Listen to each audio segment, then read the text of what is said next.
Hello, everyone, and many thanks for joining this stream news summary from Moscow program. Today is Friday, so happy Friday, everybody, and I hope you will have a wonderful, great upcoming weekend.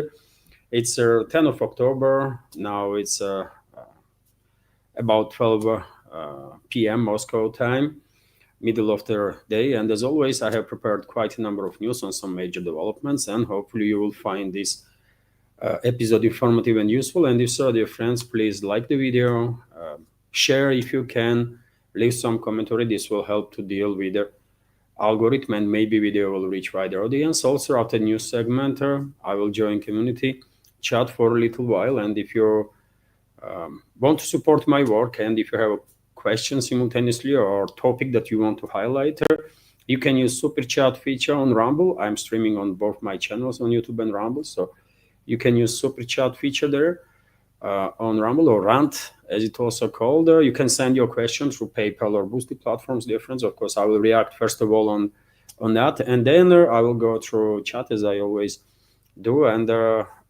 if you have a question to me in the chat, just please use capital letters so that I will know that this comment is directed to me.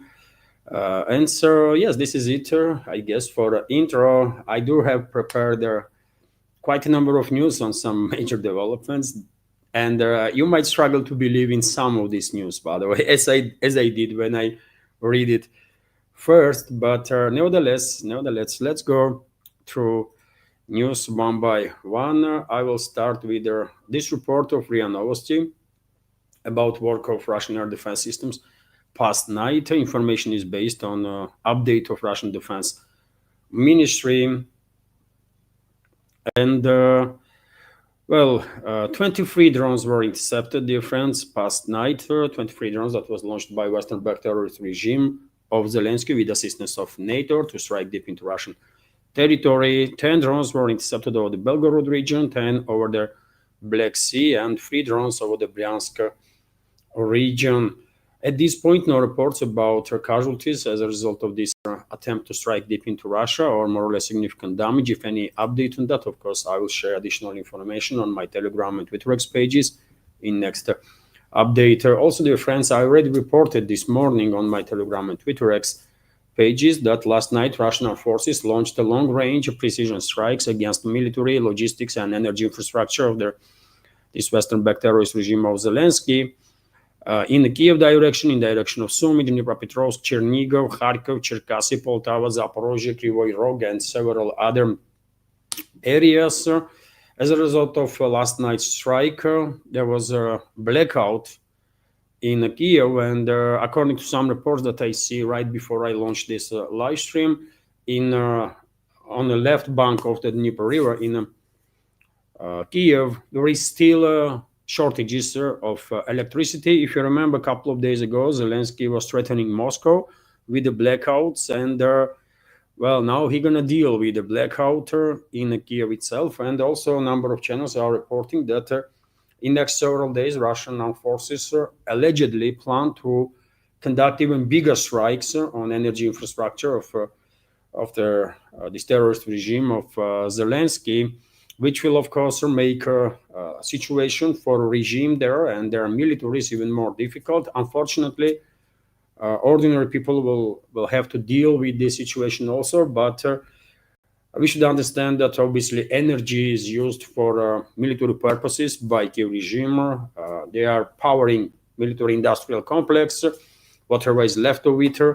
Also, of course, railway operates on energy, so therefore it is a legit target for Russian armed forces to take action.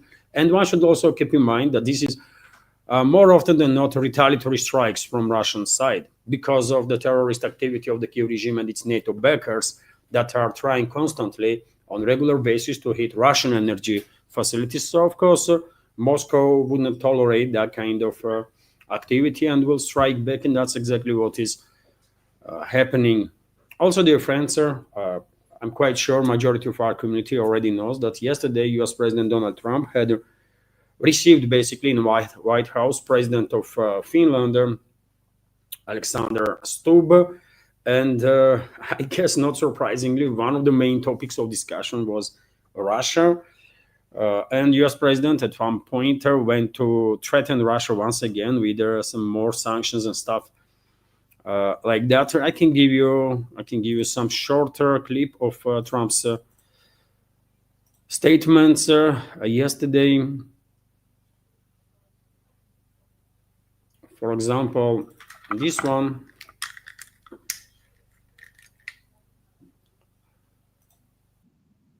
For a Ukraine deal? Yeah, we are stepping up with Russia. We're stepping it up together. We're all stepping it up. NATO's been great. The leader of NATO, as you know, Mark, has been fantastic, I think. And he's a fantastic guy. And they are stepping it up. And we're selling a lot of weapons to NATO. And that's going, I guess, to Ukraine for the most part. That's up to them. But they're buying weapons from the U.S. We make the greatest weapons in the world. You buy our planes and a lot of our equipment. So as you can see, dear friends, Trump did spoke about increasing pressure on Russia.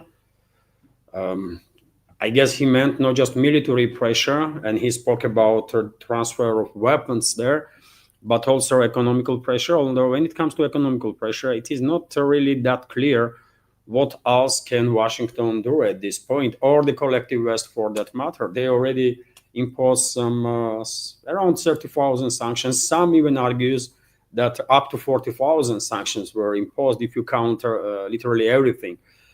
And somehow Russian economy is holding, right? So all these threats, especially in terms of economical pressure, is a bit over exaggerated, to say the least, to put it mildly. When it comes to military assistance to Kyiv regime, of course, that's a much more serious threat. And unfortunately, as time goes by, literally every day, we are getting closer and closer to a potential next phase of escalation that NATO countries under leadership of US and UK will most likely launch against Russia. I have spoken about this topic quite a few times before. I don't think there is any need to repeat myself on the matter. And even if yesterday Trump did not went into specifics, what weapons he's talking about, of course, many of us are thinking that this might be long-range missile systems, ATACMS, JASSMs, potentially some other cruise missiles, and maybe even Tomahawk missiles that Trump himself recently spoke about, and there are many other his representatives do talk about on a regular basis. And for example, dear friends, a representative of US in NATO went little further than Trump did yesterday. And I have this report for you, that US envoy to NATO, Matthew Whitaker, stated that Washington has powerful weapons that Ukraine does not yet possess, but which could be transferred. According to Whitaker, these weapons can inflict serious damage anywhere, anytime. Some of them could potentially be sent to Ukraine for a use, and that could change the calculus. Well, based on their tone and their wording, I guess Whitaker was talking about Tomahawk missiles. Every now and then, these Western so-called elites are coming up with this new wonder weapon, game changer weapon, and stuff like that. They love to talk in this terminology. I don't know why, but in this particular case, I guess Whitaker was hinting sort of that long-range weapon systems gonna be deployed against Russia by US. Obviously, Washington and other NATO capitals will use plausible, at least try to use plausible deniability, and they will say it's a Kyiv regime that is launching all these missiles and so on. But we'll understand that Russian leadership was very clear on the matter, that there are certain weapon systems, especially long-range weapons or missiles, that cannot be deployed by Kyiv regime alone because they just lack necessary technical capabilities for that, including satellite intelligence, satellite navigation, targeting data, flight path, and so on. So only representative of Kyiv regime who might participate in these launches of the long-range weapon systems will be person that might push the button. but this would not change the overall picture that it was a NATO militaries and NATO intelligence that actually directly participated in this launch. So yet again, unfortunately, we have no indicators that the escalation is somewhere on the horizon. Exactly opposite is happening, which is well, sad to say the least, isn't it? There was a cautious optimism definitely here in Russia that after Trump's inauguration that maybe America First forces in the US will actually manage to gain initiative in Washington in general and in the White House. And based on the best interests of US, they will withdraw the US from United States from this proxy war against Russia that is waged by globalists, neocons, and so on. But it did not happen, sadly, tragically, I will say even.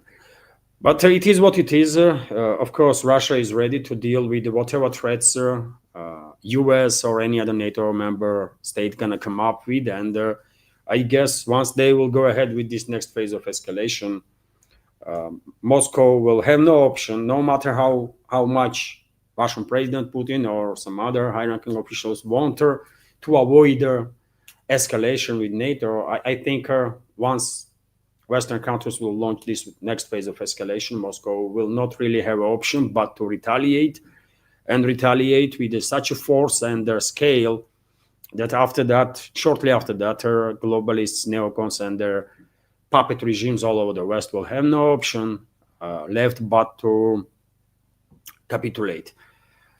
That's how it's gonna be. I strongly believe in that. Also, dear friends, this morning I did share this report on my Telegram and Twitter X page that according to several sources, colossal losses among the fighters of the Zelensky's Western-backed terrorist regime is occurring on the Pokrovsk and Mirnograd direction. Other sectors are no any less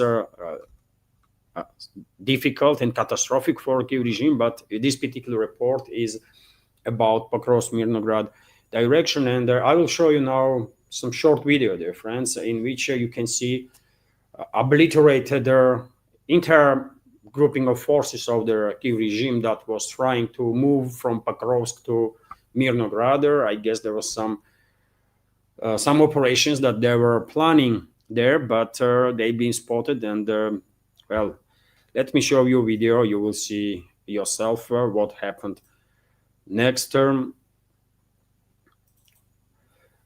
25 pieces of equipment in this little spot, by the way, of the road that connects Pokrovsk and Mirnograd. Just look at this.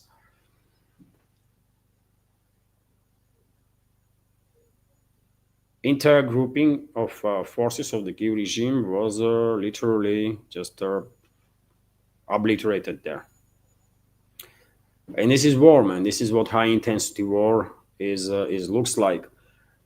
Western so-called elites every now and then are bragging about how powerful they are and how they're gonna fight Russia and so on. But I think they have no idea what actual high-intensity war is, right? And not just Western politicians have no idea about it, but Western militaries have no idea too, because in last 3-4 decades, all they fight is against poorly trained, poorly armed militia forces, basically, all over the world, right? Especially in the Middle East. I mean, take a look at Afghanistan, for example. The Taliban defeated NATO without having any heavy equipment whatsoever, right? But they did it.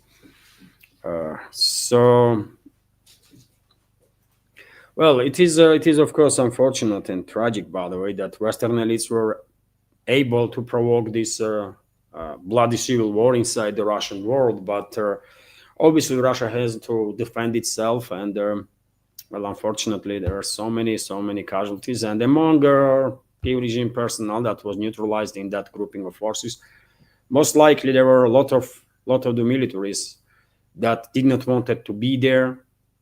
Probably most of them were grabbed on the streets by Kyiv regime recruiters and forcefully mobilized. But yet again, And as long as this proxy war that West is waging against Russia continues, Russian forces will have no option but to deal with the enemy, whoever this enemy is on the opposite side.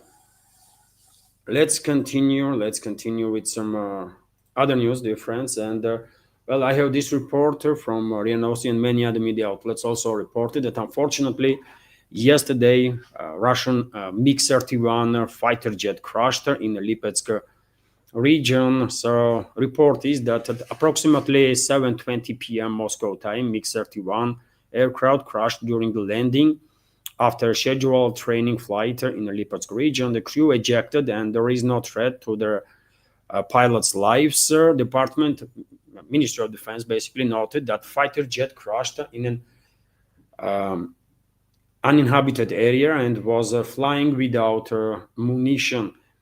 So it is well unfortunate. Thanks God, pilots survived, right, and they will be back to service relatively shortly. Every time pilots ejecting from the plane, it's a tremendous stress on the organ, on the body, and of course it will take some time before full recovery will happen. But both pilots survived, and most likely they will be back into service. I guess there was some technical error in this plane, and that was the cause of crash. Investigation will of course say what was the reason, but it is unfortunate. Obviously, this is a relatively rare planes, by the way, that Russia is not producing. When it comes to other type of planes, Su-30, Su-35, MiG-29, or MiG-35 as it's called now, latest generation, Russia produces those fighter jets, right? Su-57, Su-34s, but MiG-31s are Soviet airplanes that are no longer in production. So loss of every single plane is, of course, very, very unfortunate, especially if you keep in mind that these planes been adapted to carry Kinzhal hypersonic missiles.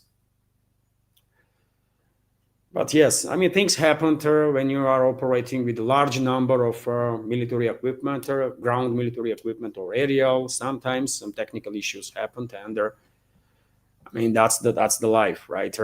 It's good that pilots survived and will be back to service soon. RT is also reporting that Russian envoy slams Western hypocrisy on Ukraine's toxic warfare. So Ukraine's Western backers are turning a blind eye on Kyiv's use of chemical weapons in the conflict with Moscow. The Russian envoy to Organization for the Prohibition of the Chemical Weapons, OPCW, Vladimir Tarabrin, has stated at the season of their chemical weapons watchdogs executive council in The Hague on Thursday, yesterday, Russian representative stated that Russia presented a new batch of evidences recorded by certified laboratory to the organization's high standards.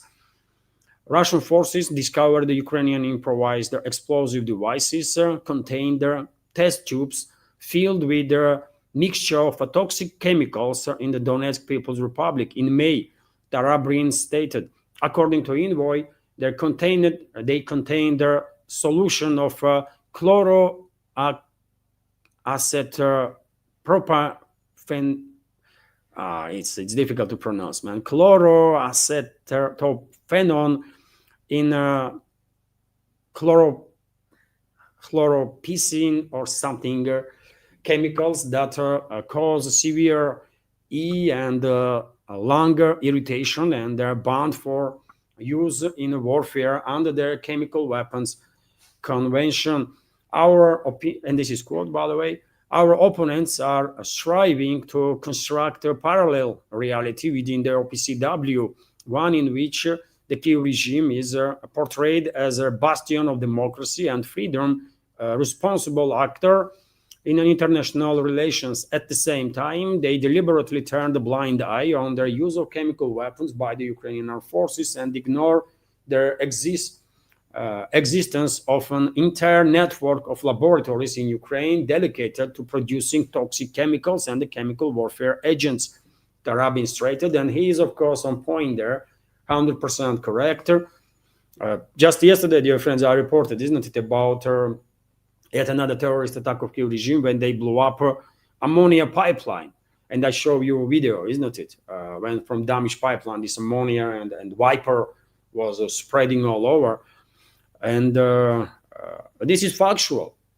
This is factual that Kyiv regime is using chemical weapons and chemical substances as a weapon of war, but OPCW and the Western world in general, Western elites, choosing to ignore this, and this will continue. I don't think we're gonna see any changes in this regard. And the only question I personally have is why on earth we still are part of OPCW? I mean, how many times these so-called international organizations or UN bodies, by the way, like IAEA, OPCW, and others, have to be used against Russia so that Russian leadership will finally realize that, you know what, these are not really international institutions. These are tools, these are weapons, basically, in hands of our enemies. And we should not be part of it. I mean, that's the only logical solution that I can come up with right now, to just leave it, man. You completely ignore these freaking criminal organizations, right? They cannot be counted as a legit international organizations. These are criminal organizations that are controlled by Western terrorist regimes. Period, man. There is nothing to talk about here, right? I'm telling you, man, these too much political games are going on around, and it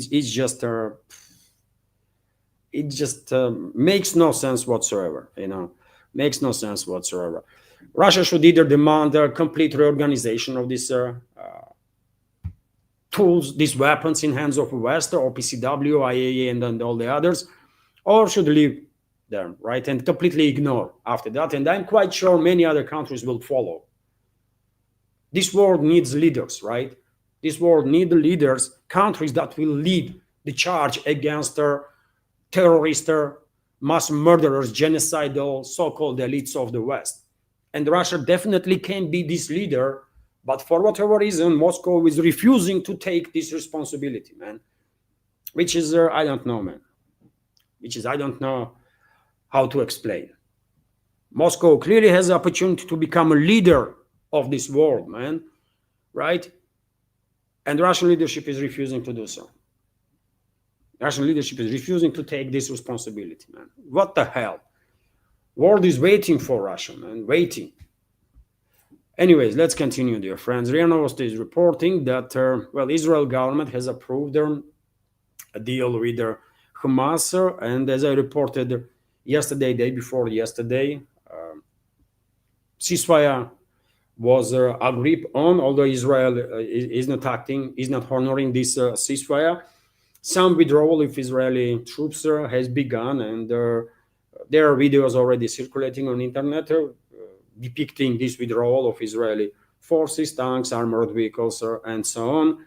But and soon, by the way, in from 12 to 13, according to Trump's statements, exchange going to take place of hostages between Hamas and Israel. But unfortunately, we don't really have, in my personal opinion, much reasons to be optimistic in terms of sustainable peace in Palestine, because I'm quite sure this Trump's so-called 20-point peace plan is a fake peace plan. It has nothing to do with the sustainable peace, and we will all see this in very short time. That my reading on the big picture is correct. As soon as Israeli hostages are released, Israeli secret services, with the assistance of US, British secret services, will come up with some false flag operations, and then they will blame that on Palestinians, and they will continue committing crimes against humanity as they did for so many months now, isn't it? And also, this Trump's so-called 20-point peace plan is clearly attempt on behalf of Western world, and Israel included, to divert public's attention, right, towards this particular topic of Palestine, although world community already was focused big time on Palestine, but what they are doing is diverting attention from other parts of the Middle East, from Iran to be more precise, and I'm quite sure it's only a matter of maybe several weeks, maybe months or two, and Western elites, together with the Israeli regime, will launch another assault on Iran in the hope that they will manage to provoke regional war in the Middle East, large-scale war in the Middle East on sectarian and ethnic lines, and will be able to shut down navigation in the Persian Gulf and cut off global south, including China, from Middle Eastern energy sources. This is a bigger strategical game plan that globalists and neocons have, and in this particular case, Zionists are on the same page with them, because Israeli policies was always destruction, mass killing, and murder in a region. That's what Israel is known for, right? And if there will be more wars, more destruction in the Middle East, Israeli elites will only applaud that. This was always the case and will be always the case until Israel is demilitarized and denazified. Also, Hamas representatives stated that, well, there is a certain agreement on the first stage of this so-called Trump's peace plan, and according to chief negotiator of Hamas, Khalil al-Hayya, they have received guarantees from the U.S., by the way, and some mediators that war has ended permanently. So I don't know how even to comment on that.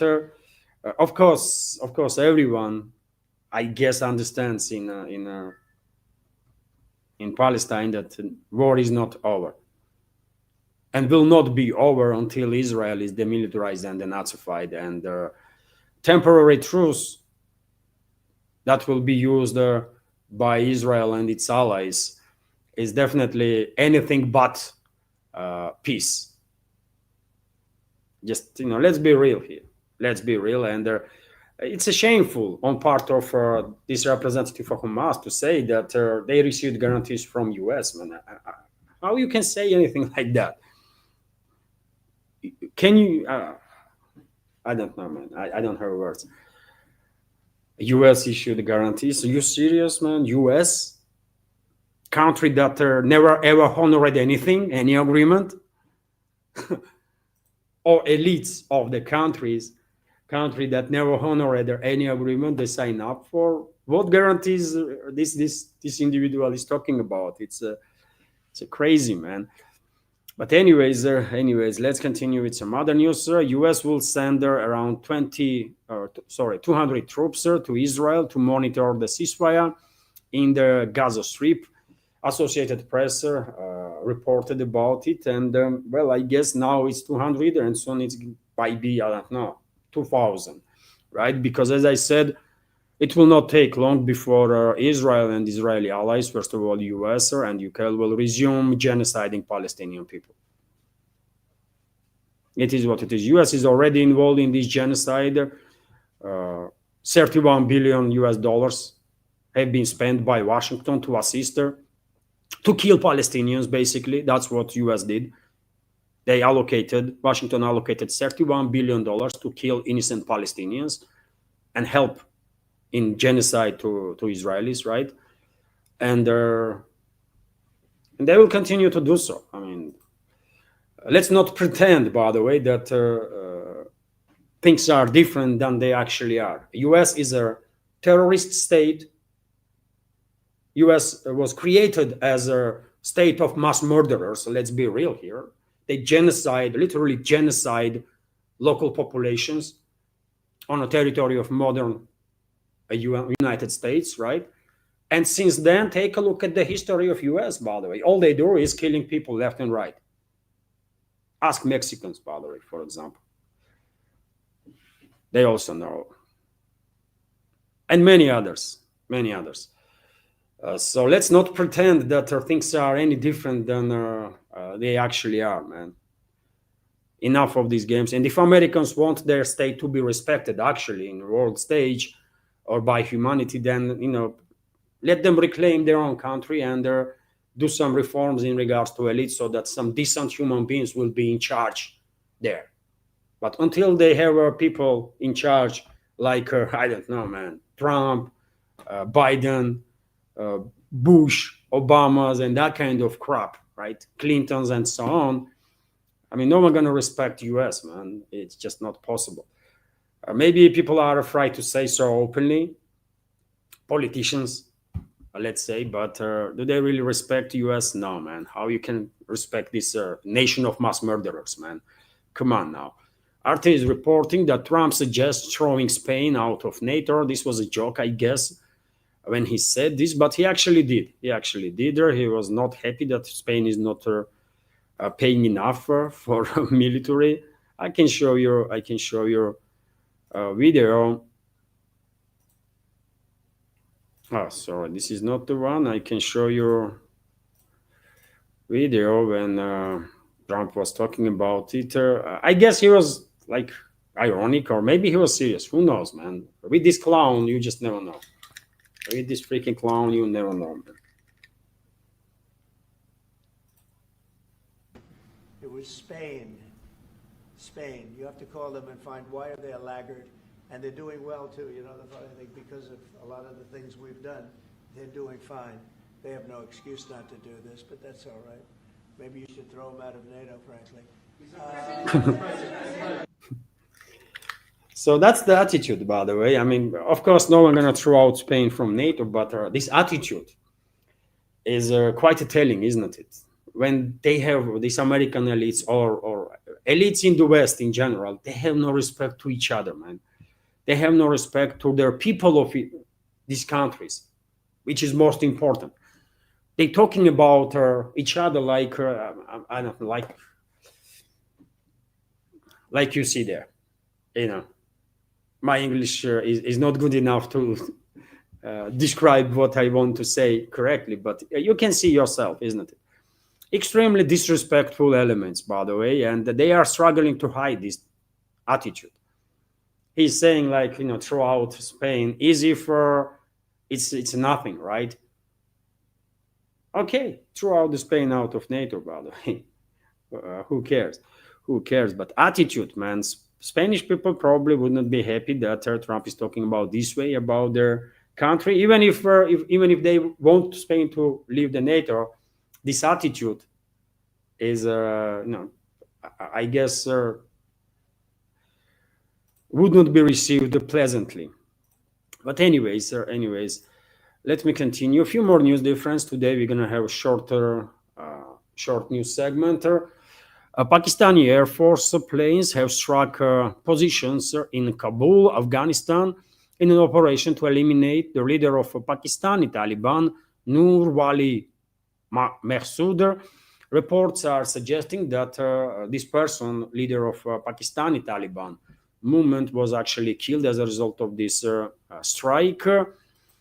Well, the relationships between Afghanistan and Pakistan are quite tense, and I guess will further deteriorate after this Pakistani strike. But yet again, this goes down in history for decades and decades and decades. By the way, this struggle between the two, so therefore, nothing really that new, right? And I don't think Pakistan actually is in the position to mess around with the Taliban, because Pakistan already has enough problems. By the way, they have quite a lot of problems when it comes to separatist movements, right? Not just Balochistan, but also Pushtun people on the borders with Afghanistan. They are quite active, and they are not happy being considered a part of Pakistan, and they are not even recognizing the existence of the border, right? So Islamabad should be a bit careful, by the way, and this strike might be an indicator that US still has quite a grip on Pakistan, by the way, bigger than I was anticipating, which is unfortunate because U.S. presence anywhere, by the way, in this world is always destruction. Anywhere you have U.S., you have trouble. This is not a country that does something good, man. This is a country that always does some dodgy stuff, right? Everywhere in this world. And I think China has to do better to push out US from that part of the world, because it's in their national interest first of all, right? And this strike, by the way, of Pakistan may be also indicator that, or the message from US to Afghanistani leadership, that if they will, if they will, how should I say, if they will choose to ignore demands from Washington, then things might escalate. And as you know, dear friends, just recently, US President Trump demanded Bagram Air Base to be transferred to US. And the Afghan side already said that this is not happening, but you never know. You just never know. A few days only passed since the statement of Afghanistan foreign minister that there will be no US presence in Afghanistan, and well, Pakistan struck right straight in Kabul, by the way. So maybe this attacker is a part of some bigger development. RIA Novosti is also reporting that well, Nobel Committee. There was reports this morning, by the way, that Nobel Committee might change their laureate at the last minute. And when I saw this report, I was thinking, I mean, do they gonna give this prize to Trump actually? Because there was rumors, right, already, and even reports in big names in Western MSM that decision was made by Nobel Committee, and to award this Nobel Peace Prize to, and there were no plans to give it to Trump. But when I saw this report, I was thinking, I mean, the Nobel Committee wants to bury this institution completely while giving it to Trump. And dear friends, right now, when I start this stream, news came that their Nobel Committee definitely not gonna give her Peace Prize to Trump. They already made decision to give it to whom? To someone from Venezuela, dear friends. Let me check right now some breaking news. Probably we will have update. Yes, you see, headline. Everyone is laughing on Trump, by the way, including media here in Russia. Trump did not receive the Nobel Peace Prize. Headline. So US President Donald Trump did not receive the Nobel Peace Prize. The laureate was Venezuelan opposition leader Maria Corina Machado. Yet again, this decision of Nobel Committee does not give them any more credit than, or any more respect, by the way. How anyone can respect this extremely politicized and weaponized institution nowadays? It's beyond my understanding. But nevertheless, at least few people in Nobel Committee still are trying to pretend that this Nobel Prize still means something, and that's why they did not give it to Trump. But early this morning, number of media outlets were suggesting that maybe they will change their opinion, their decision. Nobel Committee, and will give a peace prize to Trump. Well, he's not getting it. Let's see how Trump will react, by the way. Let's see how Trump will react. That will be something funny, I guess. And well, on the topic of this Nobel Peace Prize, by the way, I saw today this report that I struggled to believe when I read it first time, which is about Russia's take on Trump being nominated for a peace prize, right, of Nobel. And I saw on one channel, then on another, third one, reports that according to reports about statement of Yuri Ushakov, aide of Russian president, by the way, that Russia would currently support the nomination of Trump for the Nobel Peace Prize. And I was shocked to see this, and I could not believe this, right? And I was, continuing to looking for, more and more sources, right? And I see on Solovyov Telegram channel, very same report, that Yuri Ushakov stated that Russia would currently support Trump's nomination for the Nobel Peace Prize. And well, that's why I am sharing this information with you. By the way, I guess this report is true, and I don't know, either Ushakov was ironic while saying so, or I don't know what else is going on, because how can Russian leadership support nomination of the Trump for Nobel Peace Prize when Trump is representing a country that is directly engaged in a war against Russia and guilty in the death of tens of thousands of Russian citizens? How can anybody here in Russia can be in support of Trump receiving Nobel Peace Prize? I don't know. Probably Ushakov will be asked to clarify his statement here. Maybe he was just ironic. I don't know what to tell you, but yes, some media outlets are sharing this information, by the way, and it's a stranger. I think it is time, or long overdue even, to stop being this polite towards Trump and his administration, and to begin acting towards our enemies as we should, directly, without any politeness and diplomacy. Fuck it, man.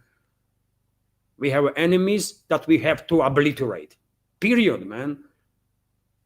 Period. It's just too freaking much what is going on in regards to Trump's administration. Too freaking much. No one likes this here in Russia. And look at their reactions, by the way. Look at the reactions on this news. At the moment when I made this screenshot, about 60,000 people saw it. About 2,000 disliked straight away. More than 500 people just was, laughing at this point, because, and by the way, when people are beginning to laugh, that means that they don't give a damn no more about some stuff, right? This is very dangerous. When people are beginning to laugh about certain stuff, this is very dangerous development. And Kremlin should monitor the situation, right?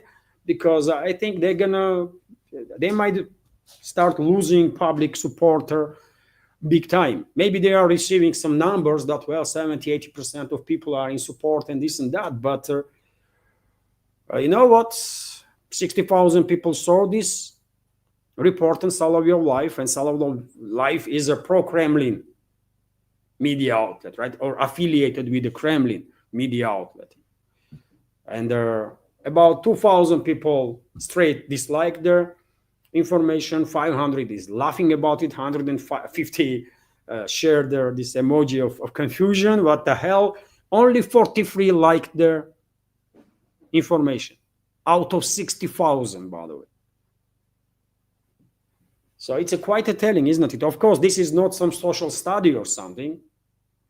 It's just freaking emojis that people do on Telegram, but nevertheless, man, it can be used as some sort of indicator of certain developments in the public, right? So yes, let's hope Yuri Ushakov just joked around and was misunderstood that Russia is supporting Trump's Nobel Peace Prize. I'm not supporting it, and I don't know anybody who will support that, right? And Russia is not just Putin. Maybe Putin personally supports it, but Putin is not Russia.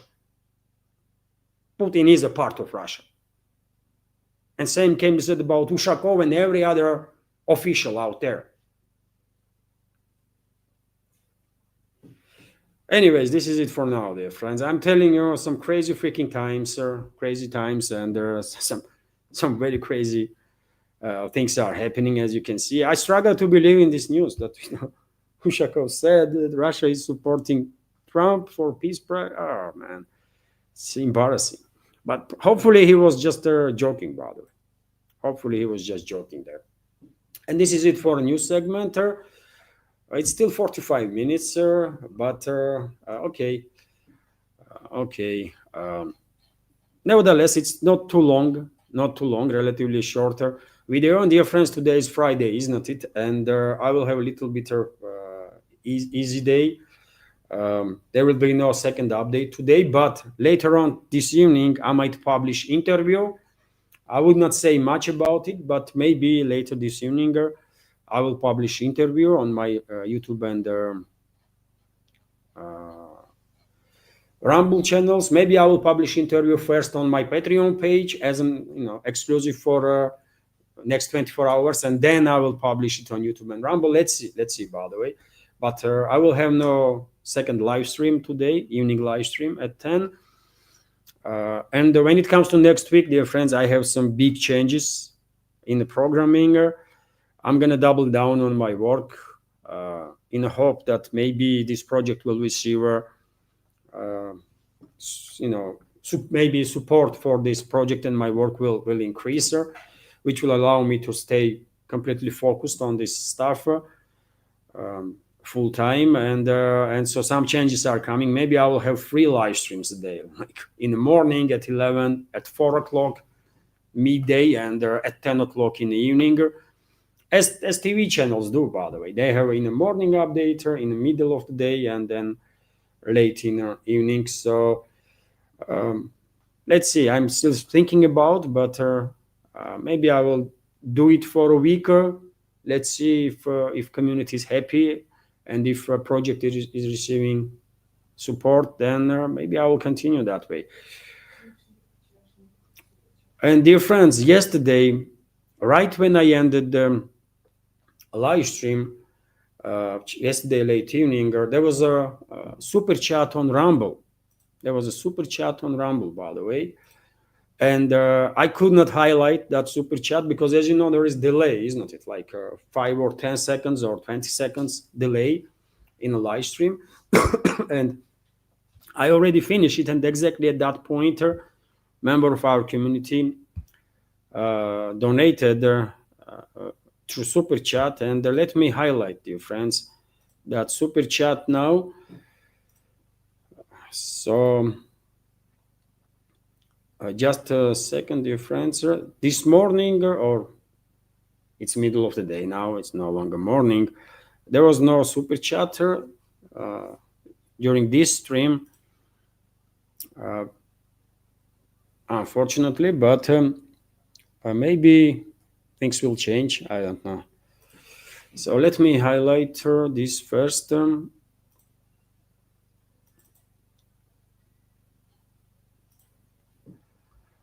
Thank you very much, Blorp, for your yesterday's super chat.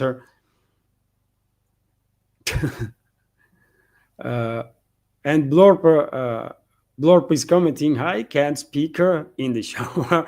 Here is the coffee." Thank you very much. Thank you very much, Blorp. Funny, interesting comment from you. Thank you for your $5 donation and super chat and supporter. I appreciate that. And well, because there was no super chats during this stream, dear friends, at least for now, and there was no donations to highlight, I will go through chat straight away for a little while. I see question from Nikos.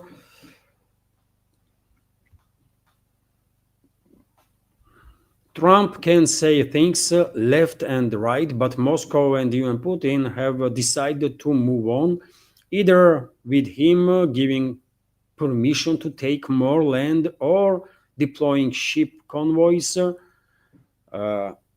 Nikos, I'm not sure I do understand what you mean by this first part of your question, but there is a continuation. The Duran was saying, why aren't the Russians come out and say their position clearly to the Americans? But honestly, how much clearer they can be, they don't listen.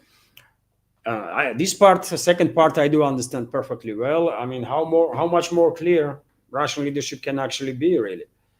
There were so many warnings issued for this last 3.5, almost 4 years, by the way. So many warnings, so many statements, comments. I don't know what else can be done to highlight position of the Russian leadership, position of Russian leadership. No one is listening in the West. That's the issue, as you rightfully pointed out, Nikos. Just no one is listening, right? And maybe no one is listening because of this constant restraint policy of the Russia. Maybe Western elites are emboldened so much so, and confused, or not even confused. Maybe probably they're absolutely sure that no matter what they're gonna do, Moscow not gonna retaliate against them. And of course, they don't care how many strikes Russia will conduct on a Kyiv-controlled territory, right? It's not painful for Western elites. They just don't care simply, right? And because of this emboldenment of the Western elites, because they think Moscow is bluffing constantly and will never do nothing, they are acting more and more crazy. And there are, I said quite a few times before, by the way, I am a supporter of a hardline, right? I'm a hardliner, by the way. I don't like these games that Moscow is engaged either with Washington or with anyone else, right? I would support retaliatory strikes on NATO member states that are directly engaged against Russia, in war against Russia, anytime.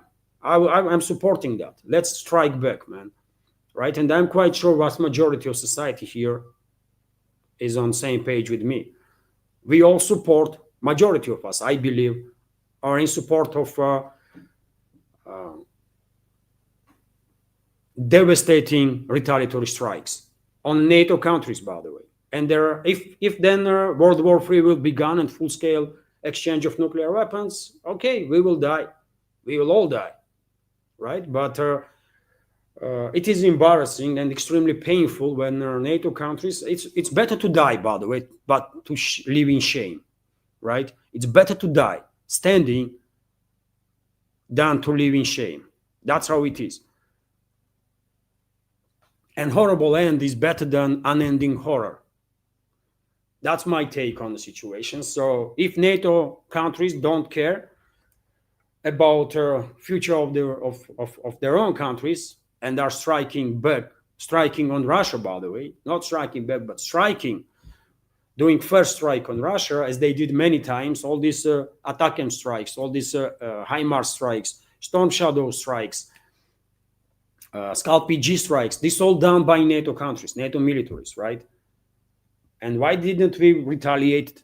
Why didn't we obliterate Western military bases, Western manufacturing plants, Western political and military leadership for that matter? Why we did not retaliate, man? While being committed to this restraint policy, I'm quite sure we invited more trouble on ourselves, because Western elites, they don't understand language of politeness. They don't understand language of diplomacy. All they understand is force. That's it, man, period. Right? We are in this reality where we have to take actions based on objective data that we have. Only language Western elites understand is a force, and we should use that force. But yet again, until now, we are just messing around, really, of the Western elites, and they don't care, man. They don't take us seriously. That's how it is, man. Trust me, if Russia retaliated once on NATO member states, they would not behave this way, man. And they would not go ahead with their full-scale nuclear war either, because they are not suicidal. They are not suicidal, by the way. But you know what? Majority of Russia chose Putin to be president, right? Trusted in him, in his decision-making abilities, and now we have to live with this, man. It is what it is, right? Majority decided like that, so okay. Now let's deal with the consequences of this decision of majority. Positive consequences and negative consequences. That's how it works, man. That's how it works.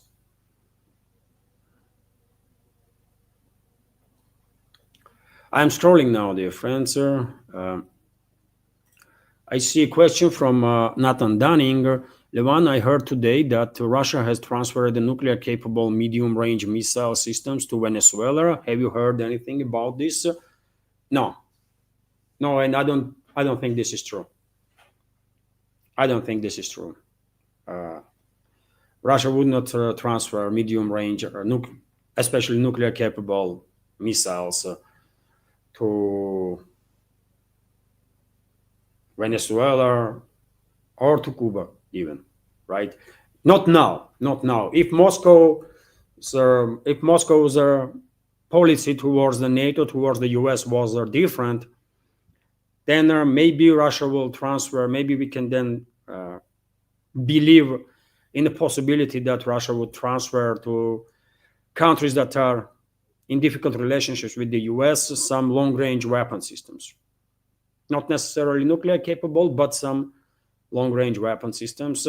But currently, when we see that Russian political leadership is all about politeness and how great Trump is and how peaceful he is and how good he is and that kind of shit, right? Sorry for my language, but until Russian leadership is exercising this attitude, that Trump is great, he is good, it's all European elites, by the way. I mean, those ones are bad guys. But I mean, Trump and his team, I mean, they want something good, right?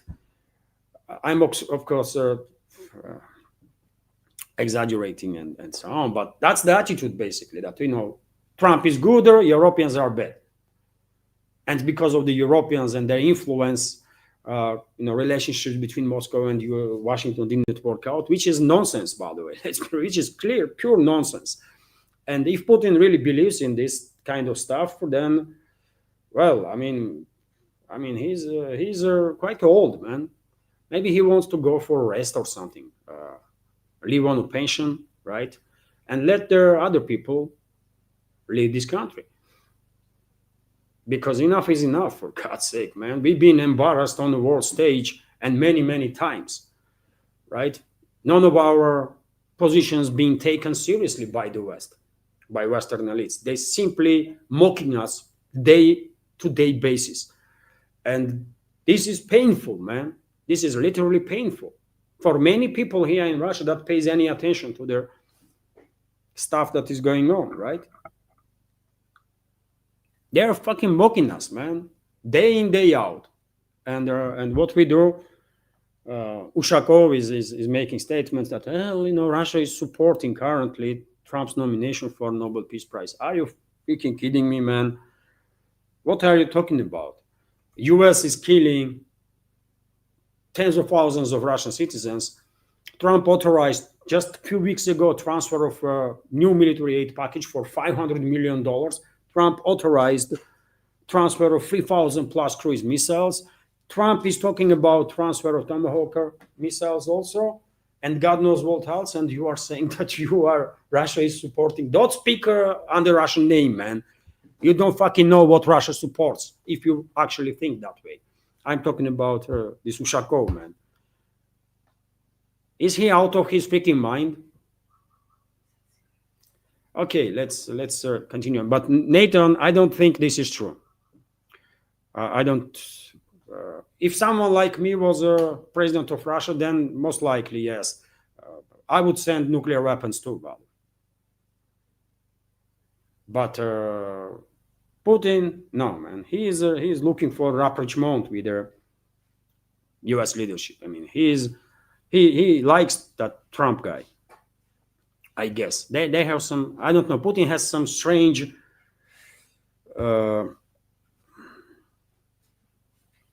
attitude towards U.S. administrations. I don't understand what the hell is going on there.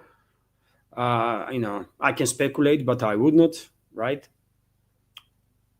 Not during the live stream, anyways. But I don't understand stuff. And I just don't understand what the hell is going on, and that's about it.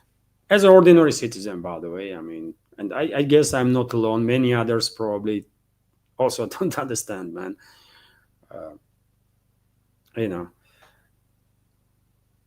the longer you continue this politeness, the longer you exercise this restraint, unfortunately,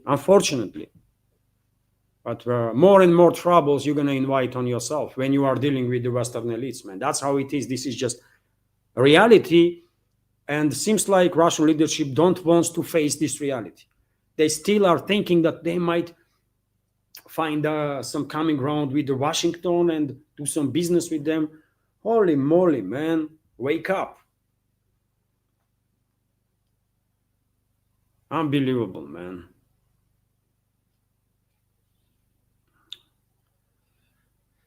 Let's scroll, by the way.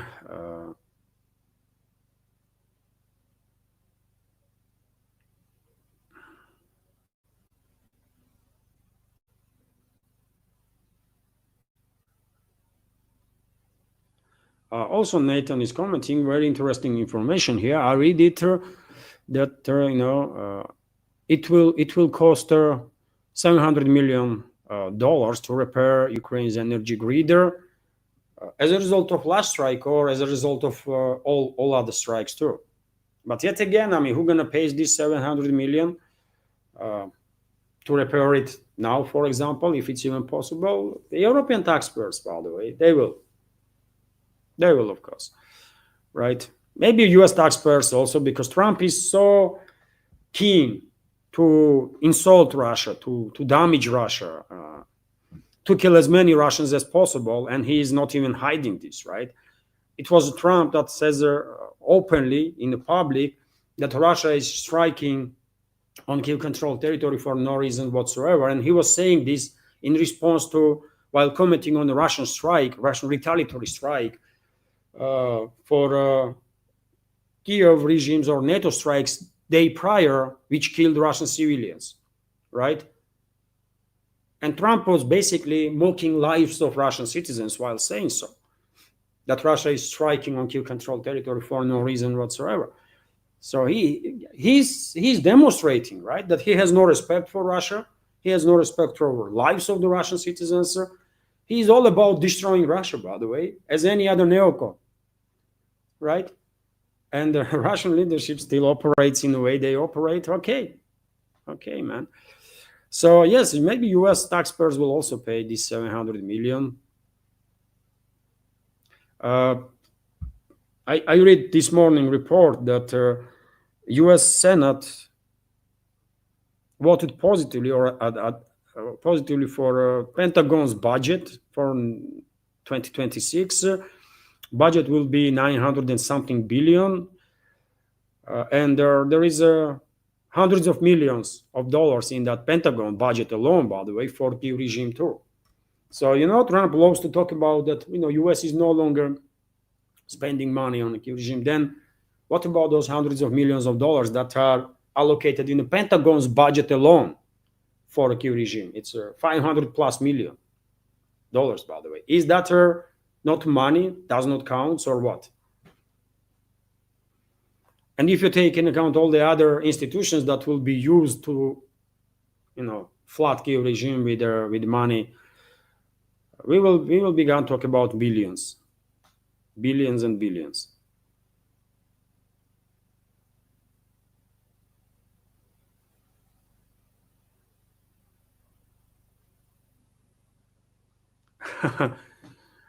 Timbuktu is commenting, Levan, get a few pints down. You will be able to speak Klingon from Star Trek. Gutter about that's the big word. I appreciate your humor, Timbuktu. I guess you're talking about when I struggle to pronounce that freaking name of the chemical substance. Yes, few pints could help with that. And today's Friday, isn't it? Maybe I should actually. Maybe I should later on today take a couple of pints of beer.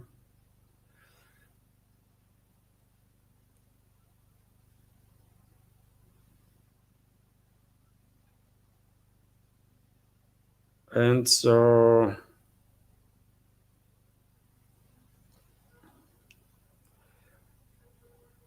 I guess that's about it.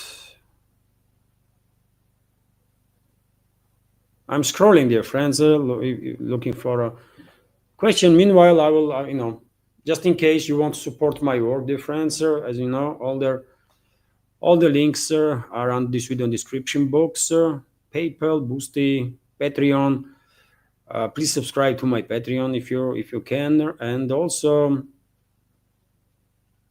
you can use Super Chat feature on Rumble while I'm online.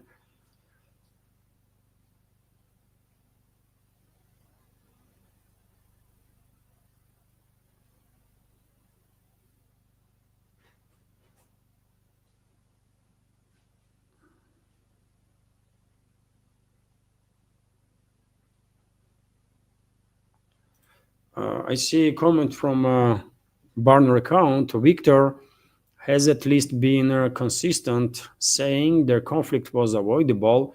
He'd be a good choice, better than I sent them their javelins. That was me. Has him covered. Victor, you mean Orban, or which Victor? When it comes to I send them javelins, that's a Trump, isn't it? And well, he's bragging about, by the way, being directly guilty in death of Russian citizens. Trump is bragging about, right? And to me personally, it's absolutely unacceptable. It's a mistake. In my personal opinion, it's a mistake what Russian leadership is doing in regards to U.S. leadership, current administration. It's a grave mistake that will cost us dearly. But yet again, that's my personal opinion.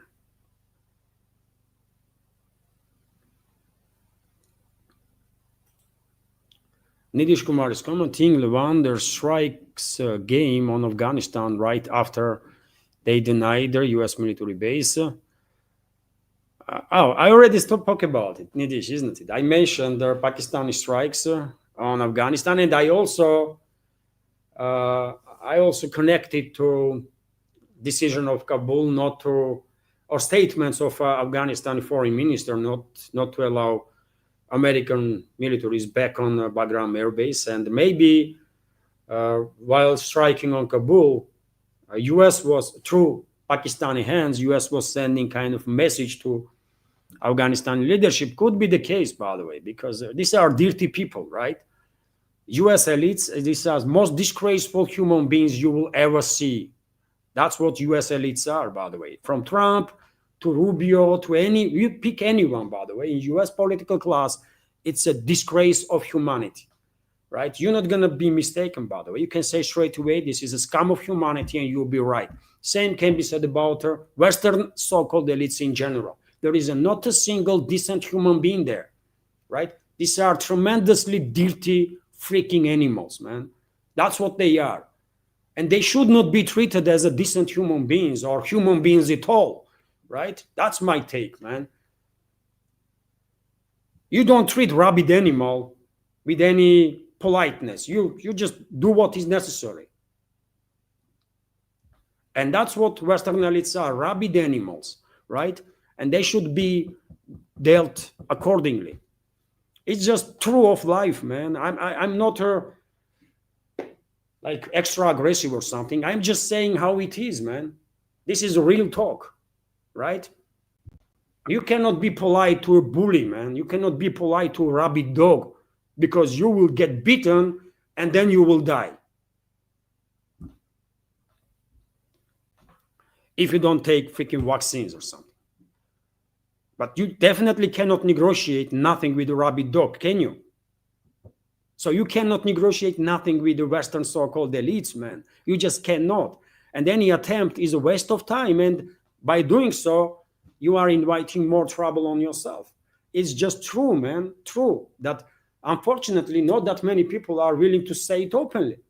Like everyone is pretending that, you know what, Trump says this and there is some talks. What Trump, man? This fucking garbage? Come on, man. Unbelievable, man. I'm so sick and tired of these political games, man. And and I'm in this field of journalism, by the way, since 17 years. So you can imagine how many disgraceful individuals I have seen in my life among those politicians, by the way, right? I have interviewed presidents and in past life when I was active journalist, right?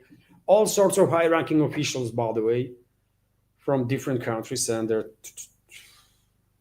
these are most disgraceful people you will ever see. And as you're gaining experience in the journalism, by the way, right? As you're gaining some more and more knowledge, this realization is becoming, stronger and stronger. And at some point, you are realizing that there are no decent human beings among these so-called politicians, man, or the elites. Just facts, right? Just facts, man. Most of the cases, I'm not going to say that there are not single decent human being among politicians in general on the planet. Most likely they are, but you know.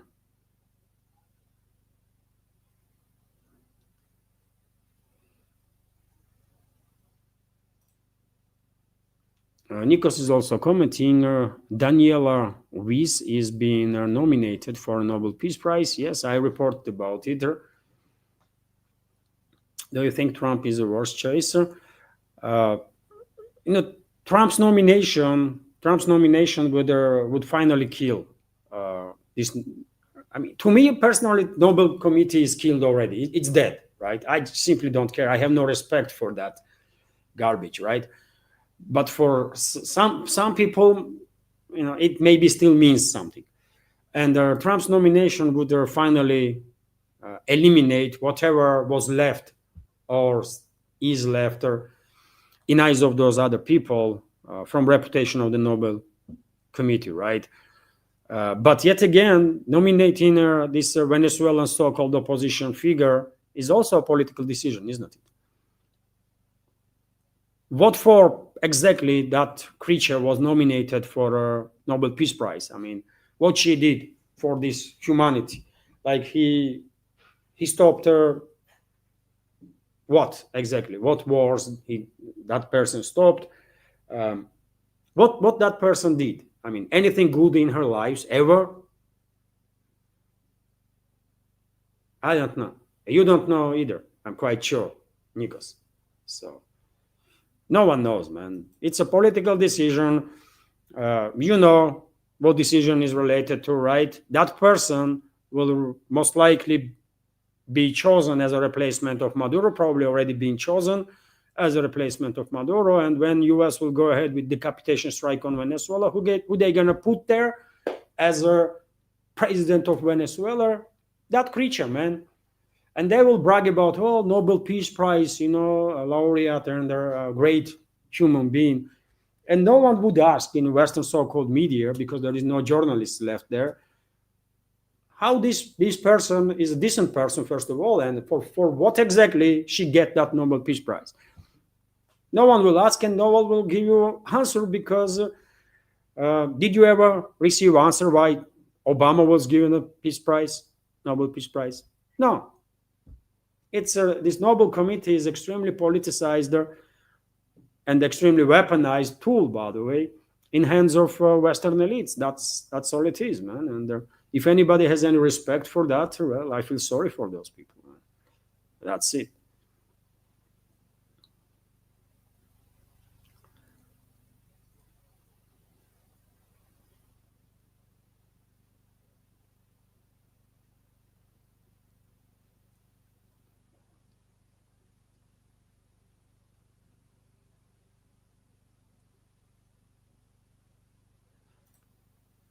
Alexander G is commenting, Kremlin is looking kind of pathetic with the causing up to Trump. Trump is not Russia's friend, and I know, dear friends, and we all know Trump is not our friend. Never was, never will be, right? And there is no one in US political class friend of anybody, right? They are friends of military-industrial complex, Israeli lobby, or the Zionists, neocons, globalists, you name it, multinational corporations, but they are not friends. This American political class is not friends even for American citizens, by the way, that are neglected big time, right?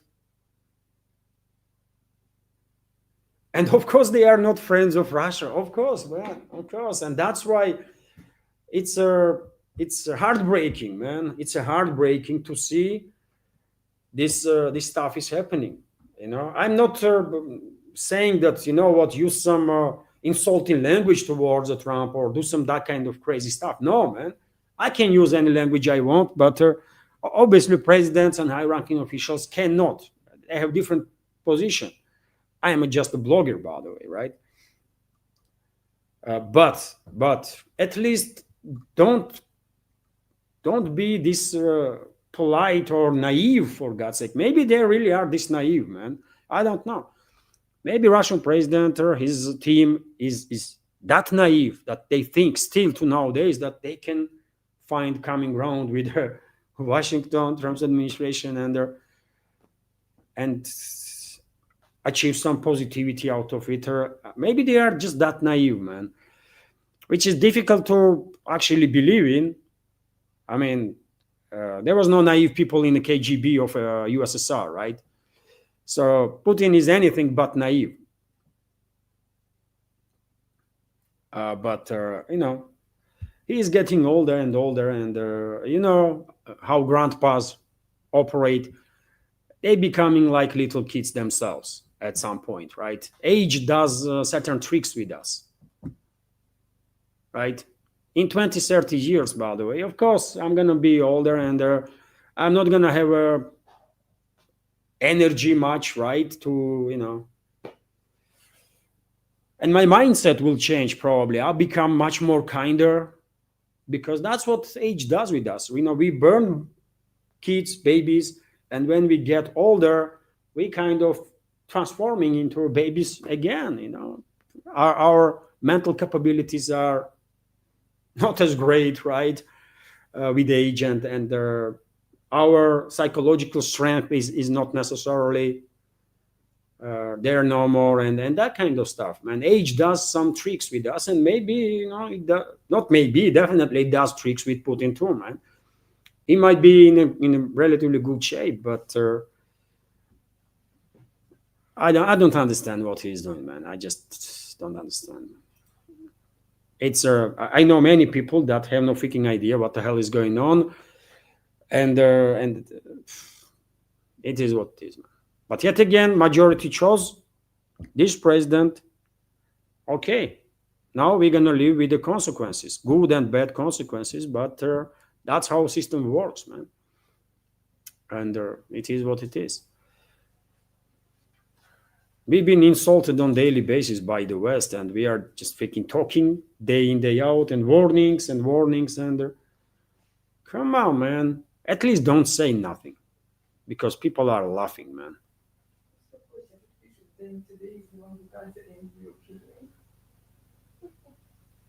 Anya is telling me that members of community are joking that today is Levan Gudadze and angry opinion. I'm not an angry. I'm frustrated and tired. I'm just honestly tired, dear friends. Right?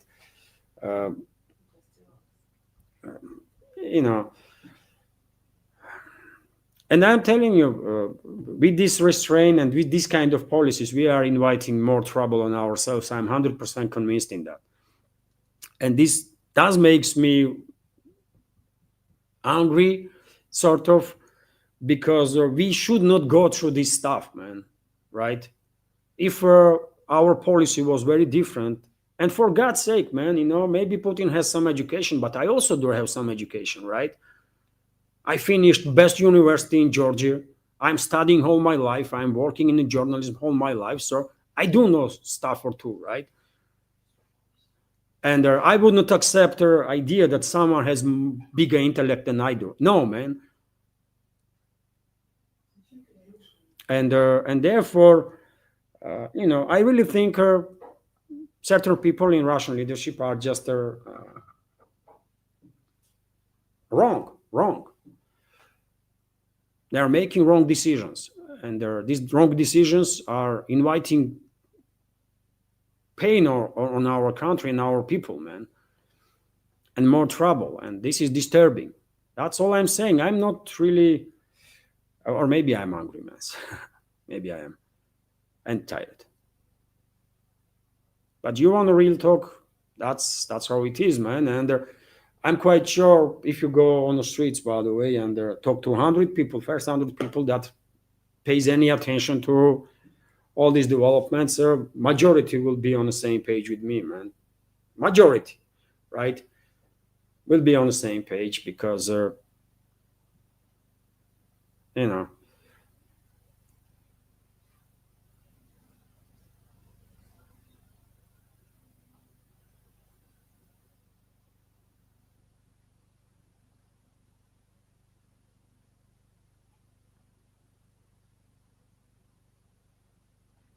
okay, dear friends, I'm gonna end this live stream now.